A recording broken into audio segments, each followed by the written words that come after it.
In primetime news this evening, teachers get fresh offer from the government. Leadership face-off. JLP leader and PNP president meet in third and final debate night. And stakeholders worried about domestic disputes increasingly turning deadly.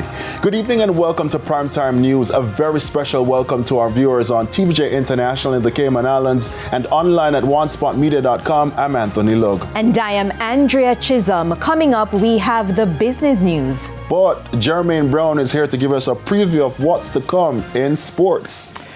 Thank you, Anthony. Well, there was at least one Jamaican victory at on the second and final day of the Zurich Diamond League Finals in Switzerland. We'll tell you who a bit later on.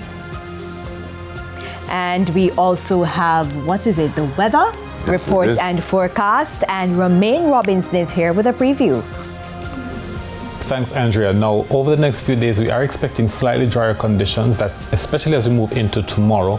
There is the likelihood of an increase in showers and a few thunderstorms across sections of the west on Saturday when another tropical wave is in the area.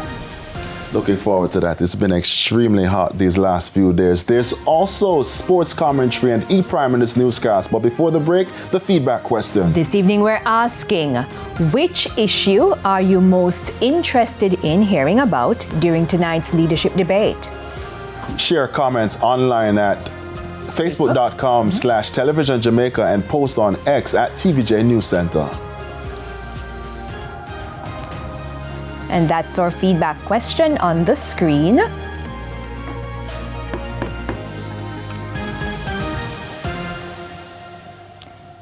So stay with us. Primetime News returns right after this break.